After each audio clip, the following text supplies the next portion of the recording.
What's up everyone, Anime Infection here, and today I created a guide on how to use echoes, what to do, what not to do, where to get them, and how to use them. The next thing I want to talk about are the echoes themselves, and what each of those symbols actually mean. The first symbol we're going to go over is attack, which falls under 1 out of 5 categories. The first category is weapon power, the next is ability power, followed by crit rating, crit power, and break power. With these different kinds of echoes that you have, depending on the character you have, will also determine which echoes you're going to select and make your character and your weapon stronger than it is without these echoes. The next echo we're going to talk about is the guard echo. This one falls under 1 of 4 categories: max health, resilience, physical defense, and magical defense. This is very imperative because when it comes to certain bosses as well as certain enemies, now they may do more magic or may do more physical damage, meaning that you're going to have to change up your echoes depending on which enemy you're actually fighting or which boss you're actually fighting. The next echo is the balance echo. This is to work between the attack and the defense echo. Reason for being is because you can either get more attack or you can get more defense, depending on what you're lacking. The next one we're going to go over is the cross echo. Now what's nice about the cross echo is it usually gives you better stats in regard compared to the balance echo. Reason for being is because these are a little bit harder to obtain, and that's pretty much what allows you to do even more damage than what you're already doing now. The very last echo is the rush echo. With this, you have the abilities from bosses that you have fought during this gameplay, and now you can actually use this with your character or your weapons in general. For example, the first echo, if I have this equipped, when I double jump in combat, gives me the effect of 10% to resilience, weapon power, and ability power for 10 seconds. So, if I need more damage, all I would have to do is double jump while I'm fighting an enemy or a boss, and I get 10% to all 3 of those stats, which could be really good depending on depending on the character you use. So the first way to obtain echoes is through the open world. By doing so, you will obtain echoes or items, depending on the enemy that you're actually fighting. There is no guarantee that the echo will drop, but if you do it enough times, echoes will usually drop anything from epics to rares, all the way to uncommons to very common ones.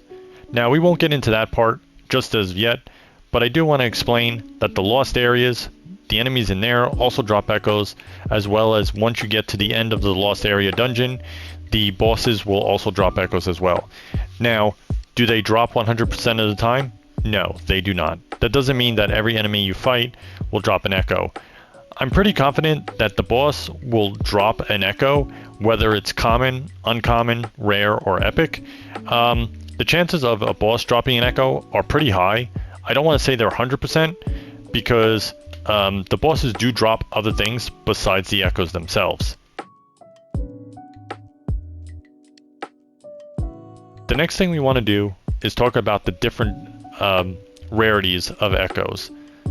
The first echo you see here is the Code Monk echo, which is a common echo. That means that this will drop more often than not compared to something that is uncommon. Now, there is a chance that the Monk echo can drop as a common, uncommon, rare, or even an epic. Granted that this one says Sage echo. However, that doesn't necessarily mean that an epic cannot drop from a Monk echo. It just means that it's a lot harder to obtain. Now, if you look to your left, you'll notice that each one has a set of stars. Some that you'll see has 4 stars, others have 6, next have 8, and then they're as high as 10. Meaning that these stars mean how strong the echo already is. As you can see, this one that's a maxed out epic has all 10 completely filled out, in comparison to something that has only 1 star filled out, which is the Bronebreaker echo. Now you're probably wondering, well, how do I get those stars to level up? It's actually quite easy. So what we're going to do is we're going to focus on this Code Monk Echo. So what you'll do is you'll click on the Echo itself, and you'll go to Echo Fusion, and you'll click on Browse. And for me, my preference is Echo Fusion by XP. So what I will do is I will go down to my lowest, and I'll choose one of my common echoes. As you can see, this is going to give me 539 XP, and I only needed 504. Now, you'll also notice that the memory fragment cost is 53. However, when I fuse this echo, you're going to notice that the memory fragment cost is a little bit more now. As you can see there, the memory fragment cost has gone up by 3 points, meaning that the more echoes you put in here, the higher the level you go, the more it's going to cost you to get that echo leveled. Now, I usually use the common and the uncommon echoes, and I use them as fodder to level up my rares as well as my epics. Now, if you're a beginning player, you may not be able to have the capability of doing that.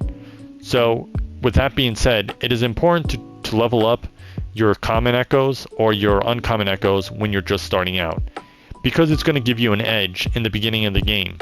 And as you find newer and better echoes, you can replace those echoes with those. Hopefully this guide gave you a better idea of how to use echoes and how they work. However, if you have any questions, please leave them in the comments below. Please like and subscribe.